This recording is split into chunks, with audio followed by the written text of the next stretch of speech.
गया तो राजा से कहा, कहां रोने के राजा, राजन एक कहार बीमार पड़ गया। बोले ठीक है, कोई मार्ग में जो पहले मिले उसे पकड़ लेना। और कोई तो मिला नहीं, जड़ भरत जी मिल गए। कहारों ने कहा राजा का आदेश है, चलो पालकी ढो। पालकी ढोने लगे। अच्छा, जड़ भरत जी का एक नियम था, जब चलते थे तो 10 कदम आगे देख करके चलते थे।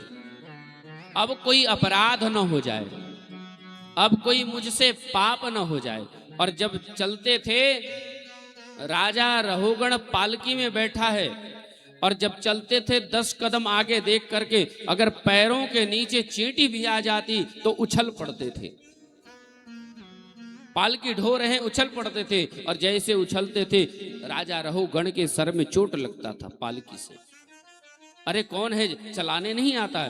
तीनों कहार ने कहा महाराज क्षमा करें, हम नहीं हैं, हम तो सही चलाए। ए नया जो मोटा ताजा बाबा आया है ना, यही चला रहा है, यही कूद रहा है।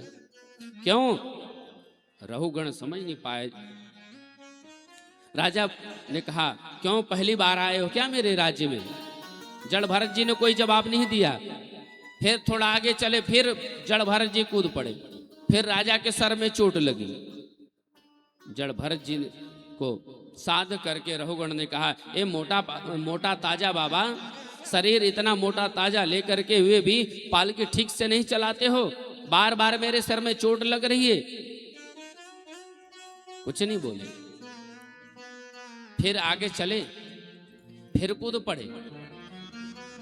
अब तो जैसे सर में चोट लगा, फिर रहुगण ने कहा पालकी तुम्हें चलाने नहीं आती, ढोने नहीं आती, तुम तो लगता है जीवित ही मुर्दे के समान हो,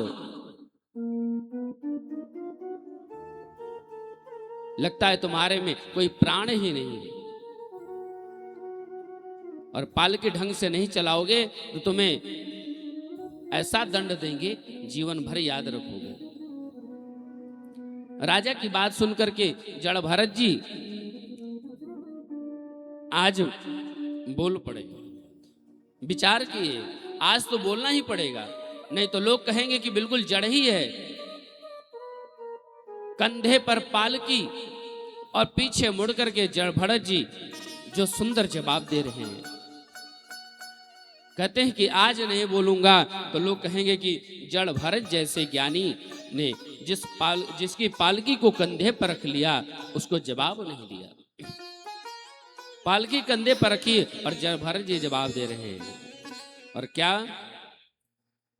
त्वयोदितं व्यक्तम विप्रलब्धं भर्तु समे स्यादधि वीरभारः गन्तोर्यदि स्यादधिगम्य मध्वा पीबेत रासो न विदाम प्रवादः। राजन कहा कि तुम्हारी बात मेरी समझ में नहीं आई। राजन भाई, आपने कहा कि दंड दूंगा। अरे पालकी चलाने वाले को पालकी ढोने आएगा, जो कभी पालकी चलाया ही नहीं उसको पालकी चलाने कहां से आएगा? दूसरी बार कहा मोटा ताजा शरीर लेकर के घूमते हो, तुम्हें पालकी नहीं चलाने आती? गलत कहा। क्यों? कहा राजन, मोटा होना पतला होना ये तो शरीर का धर्म है, फिर तुमने कैसे कह दिया? अरे जो तुम खाते हो वही हम भी खाते हैं। तुमने कहा ऐसा चिकित्सा करूंगा, ऐसा दंड दूंगा, जीवन भर याद रखोगे। अरे राजन, तुम क्या मुझे दंड दोगे?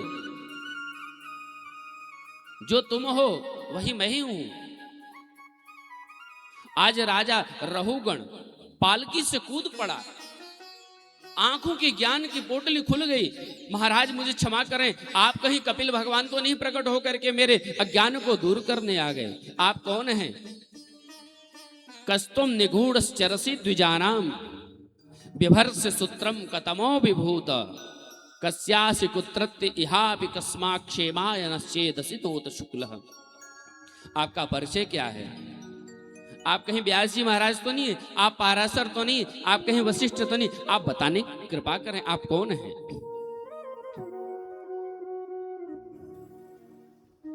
जड़ भरत जी ने कहा, राजन ये तुम्हारी दूसरी भूल है। अरे राजन, जो तुम हो वही मैं हूं, और जो मैं हूं वही तुम भी हो।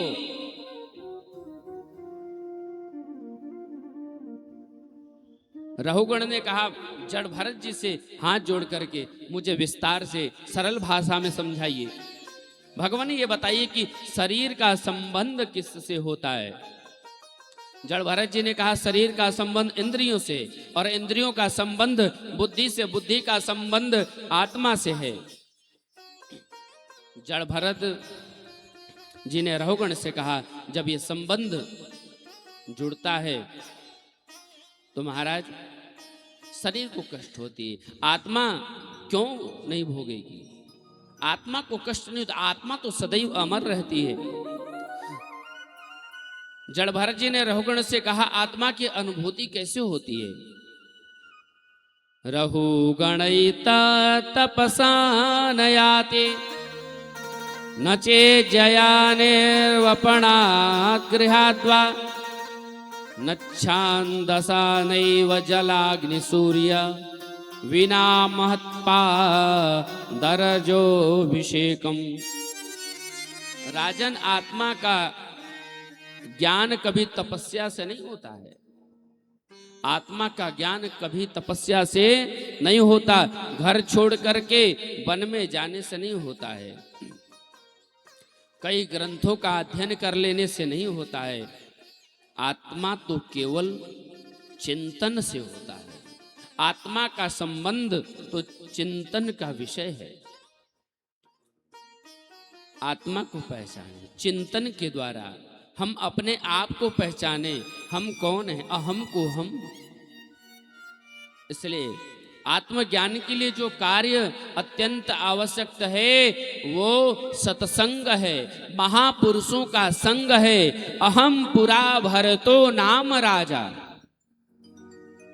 विमुक्त दृष्ट श्रुत संग बंध, आराधनम भगवत ईह मानो, मृगो भवम मृग संगात धार्तः।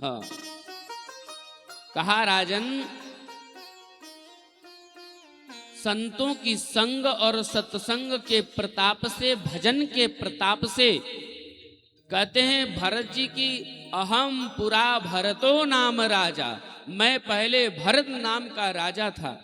और भजन के प्रताप से पिताजी का, अपने पिताजी का सत्संग मिला, मेरे मन में वैराग्य आया और वन में चला गया, नदी के किनारे गया, हिरण के प्रति मोह हुआ, हिरण बनना पड़ा।